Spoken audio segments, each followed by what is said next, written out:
Salut à toi, j'ai fait une petite vidéo le mois dernier où j'expliquais que c'est pas le froid contenu dans l'eau du glaçon qui refroidissait le plus ma boisson.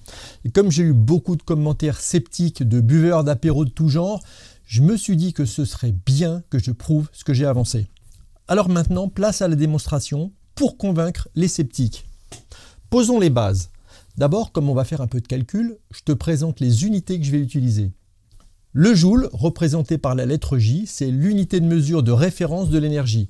Le joule, c'est comme les watts, ça sert à mesurer le travail ou la quantité de chaleur. Le kilogramme, bon ça tout le monde connaît, mais comme on va parler de boisson et que les formules parlent de kilogrammes, on va dire que 1 litre c'est égal à 1 kg, même si c'est pas tout à fait vrai en fonction des boissons. Le degré Kelvin, représenté par la lettre K, est l'unité de mesure de la température en degrés. Et c'est tout. Alors qu'est-ce qu'on a dans notre expérience? On a un verre d'eau avec 20 centilitres d'eau et donc une masse de 0,2 kg. Et pour refroidir ou chauffer cette masse, on est tous d'accord, il faut de l'énergie. Mais combien il en faut? Alors, il faut déjà savoir qu'à masse identique, la quantité d'énergie n'est pas la même pour chauffer des matériaux différents. Pour l'eau, on a la capacité calorifique massique de l'eau qui nous dit que pour élever d'1 degré 1 kg d'eau, il me faudra 4,18 kJ. On va l'appeler CPE et elle est égale à 4,18 kJ par kilo par degré Kelvin. Pour le glaçon, c'est le même principe, mais la valeur calorifique massique de l'eau sous forme solide est différente. Elle vaut 2,06 kJ par kilo par Kelvin et on va l'appeler CPG. Au passage, on remarque que c'est quasiment la moitié de la capacité massique de l'eau qu'on a vu juste avant. Ça veut dire que pour réchauffer 1 kg de glace d'1 degré, il me faudra 2 fois moins d'énergie que pour réchauffer 1 kg d'eau liquide. C'est bizarre, mais bon, ok, je l'accepte, c'est de la physique et elle me dit juste que c'est 2 fois plus dur de chauffer de l'eau liquide que de l'eau solide à masse équivalente. Ensuite, pour le glaçon, on aura autre chose et c'est ça qui nous intéresse. C'est la chaleur latente de fusion du glaçon. C'est l'énergie absorbée sous forme de chaleur par le glaçon pour qu'il passe de l'état solide à l'état liquide. Mais attention, cette énergie elle est absorbée sans élévation de la température. Mais alors, si cette énergie amenée au système ne fait pas monter sa température, elle sert à quoi? Elle sert à désorganiser les liaisons qui maintiennent les molécules ensemble dans le glaçon solide. Et c'est pour ça que quand on chauffe de l'eau contenant des glaçons, tant que les glaçons n'ont pas complètement fondu, la température du système reste partout égale à 0 degré Celsius. À condition, bien sûr, que le chauffage ne soit pas trop violent et qu'on soit dans des conditions idéales. Donc, c'est la chaleur latente de fusion de la glace à 0 degré et elle vaut 333,55 kJ par kilo. Ça veut dire qu'il faut 333,5 kJ pour faire fondre 1 kg de glace. Et là, on n'a pas encore élevé la température de la glace. Cette quantité d'énergie ou de chaleur a servi uniquement au changement d'état, c'est-à-dire à casser les liaisons qui maintiennent l'eau à l'état solide. Bon alors maintenant, faisons un petit point. Si je prenais les 333,55 kJ d'énergie qu'on vient de voir et que je m'en servais pour réchauffer 1 litre d'eau déjà liquide, de combien je la réchaufferais? Si je reprends les chiffres du début, il me faut 4,18 kJ par kilo pour élever d'1 degré 1 kg d'eau. Donc 333,55 divisé par 4,18 égale 79,8 degrés. J'augmenterai la température de 79,8 degrés d'1 litre d'eau. Donc si elle était à 20 degrés, elle passerait pratiquement à 100 degrés. Si bien sûr tout ça était bien isolé, que j'avais pas de perte, etc., etc. Et oui, à énergie équivalente, d'un côté, je passe 1 litre d'eau de 20 à 100 degrés, alors que de l'autre, avec les 333,55 kJ, j'ai juste transformé cette eau glacée en eau sans élever sa température. Donc déjà là, on a la preuve que les quantités d'énergie en jeu sont beaucoup plus importantes pour changer d'état le glaçon que pour chauffer de l'eau. Bon, là, on a posé les bases et j'espère que tu es bien concentré parce que là, on va commencer. Alors, pour réchauffer le glaçon qui sort du congélo de -18 à la température finale dans le verre, il faudra d'abord amener de -18 à 0 degré la masse du glaçon, on va dire 30 grammes, soit 0,03 kg. On va appeler cette énergie EGC et elle est égale à CPG qu'on a vu tout à l'heure, fois 0,03 la masse du glaçon, fois 18, le delta T entre la température finale 0 degré et initiale -18 degrés. Et donc c'est égal à 2,06 fois 0,03 fois 18 égale 1,1124 kJ. Ah oui, juste avant, là, je viens de parler de la température finale. C'est celle qu'on cherche et je vais l'appeler TF parce que je ne la connais pas encore. TF, c'est à combien sera ma boisson quand le glaçon aura fondu.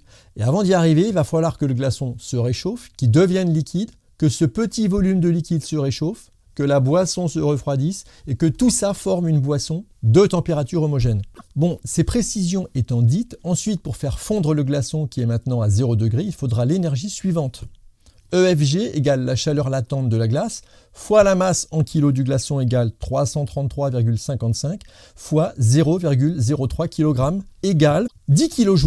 Donc tu remarques que déjà ça fait 10 fois plus d'énergie que pour l'emmener de moins 18 à 0 degré. Puis pour réchauffer l'eau du glaçon jusqu'à la température finale TF, il faudra une quantité d'énergie qu'on appellera EGT égale CPE fois 0,03 fois TF moins 0 égale 4,18 fois 0,03 fois TF égale 0,1254 fois TF. Bah oui, TF, je le connais toujours pas. Et pour finir, pour refroidir l'eau du verre qui, on va dire, contient 20 centilitres à 20 degrés, il faudra l'énergie suivante. ETF égale CPE, multiplié par TF moins 20 degrés, multiplié par la masse de l'eau en kilos, égale 4,18 fois TF moins 20 degrés, multiplié par 0,2, égale 0,836 fois TF moins 20. Voilà, les bases sont posées.